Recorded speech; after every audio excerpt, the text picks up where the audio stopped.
북한 탈북 어머니의 20년 생존기 실화 기반 드라마 사연. 여러분, 지금 이 이야기를 듣기 전에 한 가지만 기억해 주세요. 이것은 드라마가 아닙니다. 영화도 아닙니다. 지금 이 순간에도 대한민국 어딘가에서 오늘도 조용히 살아가고 있는 한 어머니의 이야기입니다. 영하 25도. 눈보라. 얼어붙은 두만강. 그 강 위에 두 사람이 서 있었습니다. 34살의 어머니, 그리고 7살 아들. 어머니는 아들의 손을 꼭 쥐었습니다.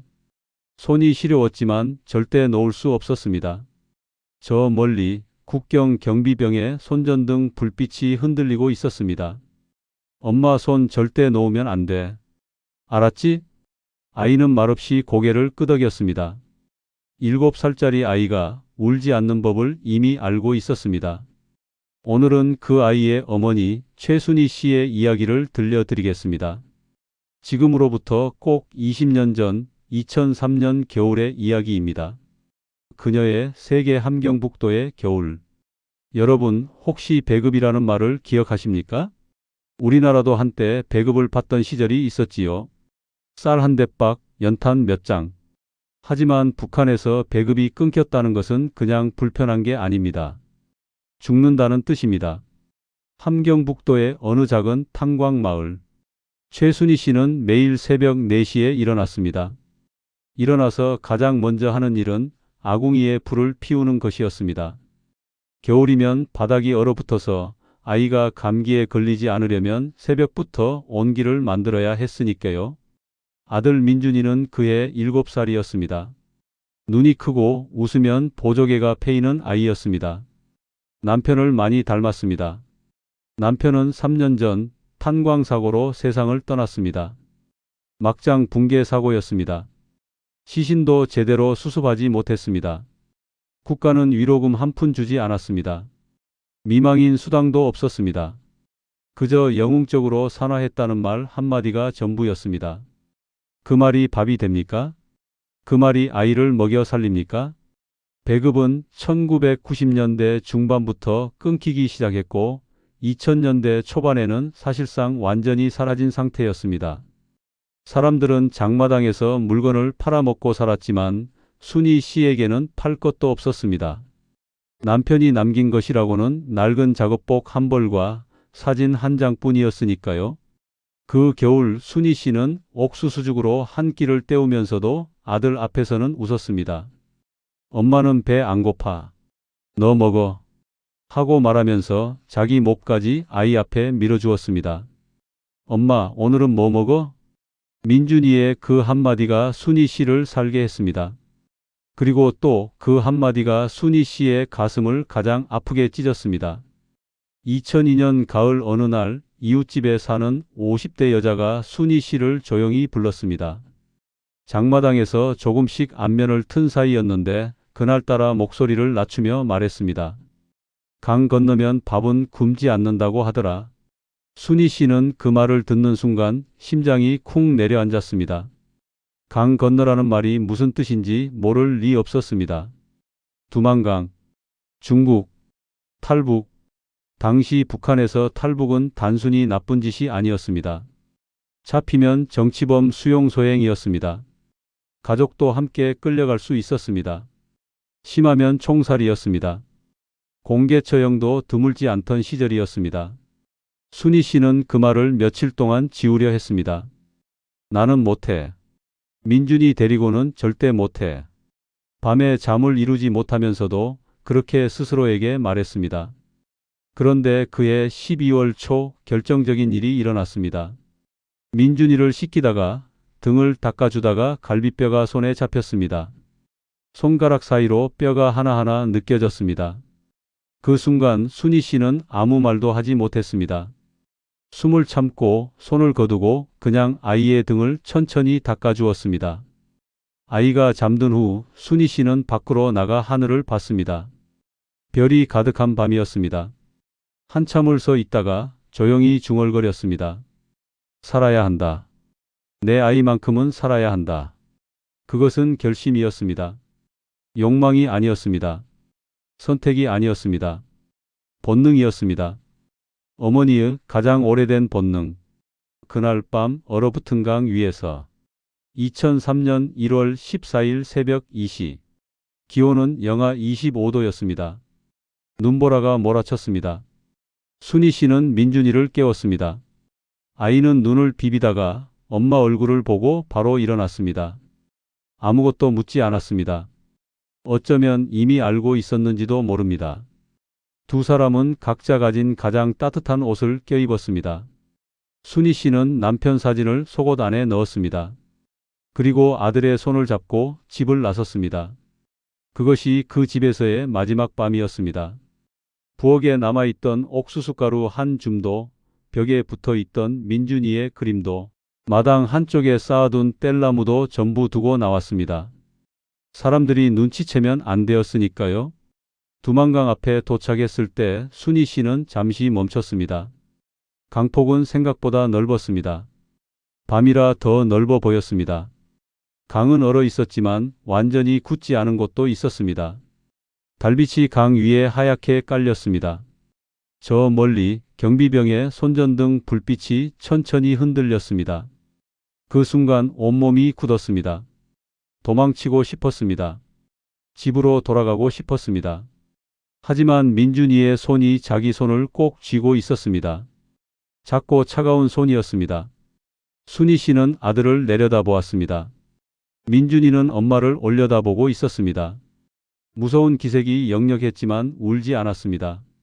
엄마 손 절대 놓으면 안 돼. 알았지? 아이가 고개를 끄덕였습니다. 순희 씨는 첫 발을 내딛었습니다. 쩍. 얼음이 갈라지는 소리가 심장을 멎게 했습니다. 하지만 빠지지 않았습니다. 한 발, 또 한 발. 숨을 참고 소리를 죽이고 눈보라 속을 걸었습니다. 경비병의 손전등이 이쪽을 향하는 것 같았습니다. 순희 씨는 아들을 안고 그 자리에 납작 엎드렸습니다. 얼음이 얼굴에 닿았습니다. 너무 차가워서 아팠습니다. 민준이는 엄마 품에서 숨을 참았습니다. 30초, 1분, 2분. 손전등 불빛이 멀어졌습니다. 두 사람은 다시 일어났습니다. 그리고 다시 걸었습니다. 그렇게 두만강을 건넜습니다.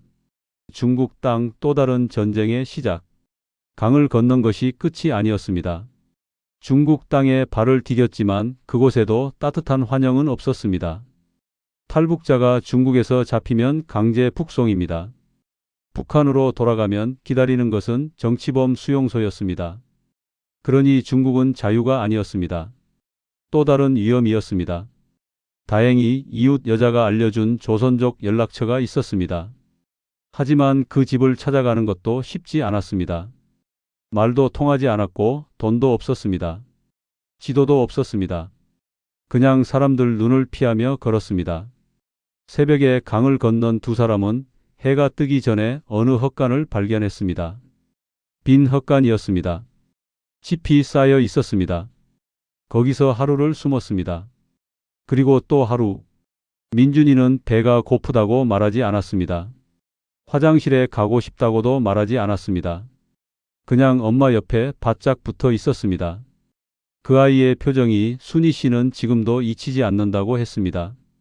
겁에 질려 있으면서도 울지 않으려고 입술을 꽉 깨물고 있던 그 얼굴. 얼마나 무거운 걸 짊어지고 있었을까? 7살짜리가. 사흘째 되는 날 조선족 남자가 헛간으로 찾아왔습니다. 이웃 여자의 연락을 받고 온 사람이었습니다. 그는 말없이 빵 2조각을 내밀었습니다. 민준이는 그걸 받아들고 엄마 것을 먼저 내밀었습니다. 엄마 먼저 먹어. 순희 씨는 그때 처음으로 울었습니다. 강 위에서도 울지 않았는데 빵 한 조각 앞에서 울음이 터졌습니다. 이후 두 사람은 여러 사람들의 도움을 받으며 중국을 가로질렀습니다. 트럭 짐칸에 숨어 이동하기도 했습니다. 집 지하실에서 보름을 지내기도 했습니다. 도와주는 사람도 있었고 돈을 받고 정보를 팔려는 사람도 있었습니다. 어떤 밤에는 발자국 소리에 새벽 내내 잠을 못 이루기도 했습니다. 중국을 거쳐 동남아시아 루트를 통한 탈출은 3개월이 걸렸습니다. 태국 방콕의 UN 난민기구 UNHCR 사무소에 도착했을 때 순희 씨의 몸무게는 42kg이었습니다. 그리고 마침내 한국행 비행기에 올랐습니다. 인천공항. 비행기에서 내려 발을 디딘 순간 순희 씨는 아무 생각도 나지 않았다고 했습니다. 이게 꿈인가 생시인가? 그냥 멍했습니다.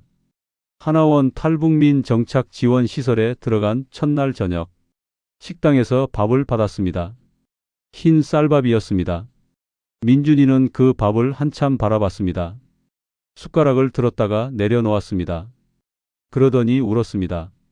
소리 없이 눈물만 뚝뚝 흘렸습니다. 7살이 된 후로 처음 흘리는 눈물이었습니다. 순희 씨도 울었습니다. 옆 테이블에 앉아있던 다른 탈북민 아주머니도 함께 울었습니다. 다 왔다. 이제 괜찮아. 이제 괜찮아. 순희 씨는 아들의 머리를 쓰다듬으며 그 말을 반복했습니다. 아들에게 하는 말인지 자기 자신에게 하는 말인지 모른 채 대가 자유가 공짜가 아니듯. 그러나 현실은 결코 녹록지 않았습니다. 하나원을 나와 서울 어느 임대 아파트에 자리를 잡았지만 서울은 또 다른 낯선 세계였습니다. 말투가 달랐습니다. 민준이는 학교에서 북한 애라는 소리를 들었습니다. 아이들이 흉내를 냈습니다. 민준이의 사투리를. 그 말을 들은 날 민준이는 아무 말 없이 밥을 먹다가 숟가락을 내려놓고 방으로 들어갔습니다. 문 너머로 낮은 울음소리가 들렸습니다. 순희 씨는 그 문 앞에 한참 서 있다가 들어가지 못했습니다. 들어가면 내가 더 울 것 같아서. 취업도 쉽지 않았습니다.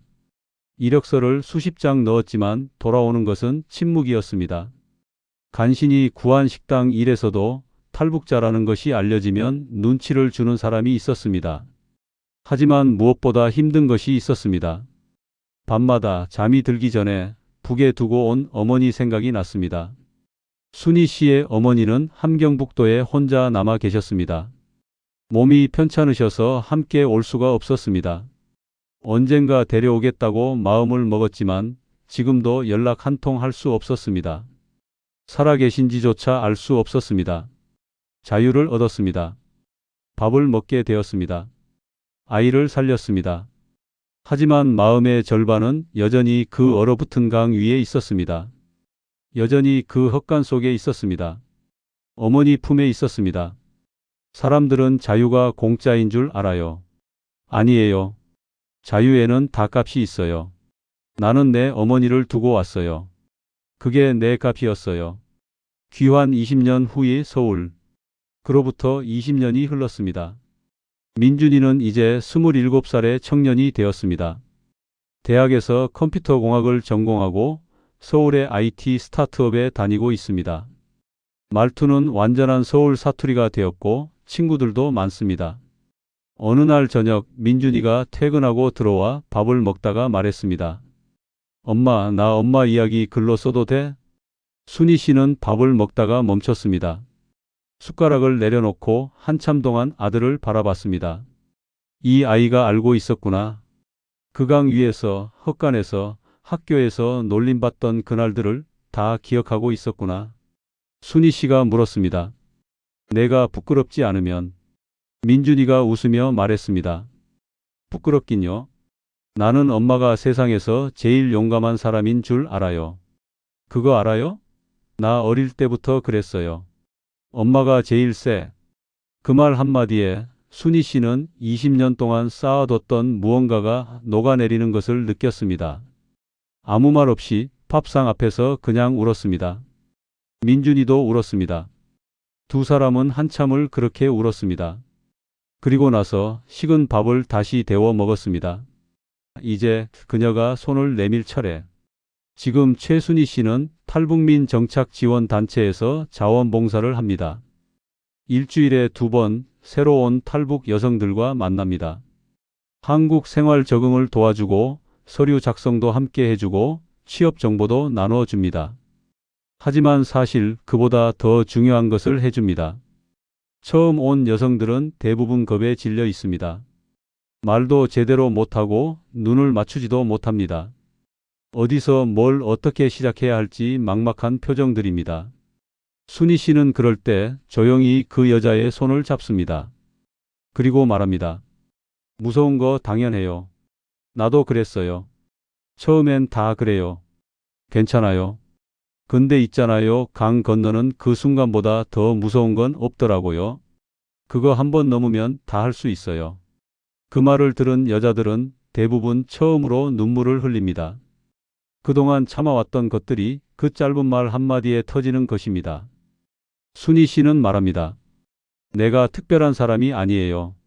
나는 그냥 엄마였어요. 아이가 배고픈데 엄마가 뭘 못하겠어요.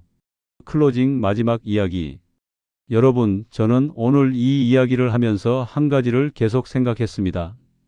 그날 밤 순희 씨가 두만강 앞에 서서 첫 발을 내딛었을 때 그것은 어떤 용기였을까요? 우리는 가끔 용기라는 말을 너무 가볍게 씁니다. 새로운 일을 시작하는 것도 용기, 하고 싶은 말을 하는 것도 용기라고 합니다. 물론 그것도 용기입니다.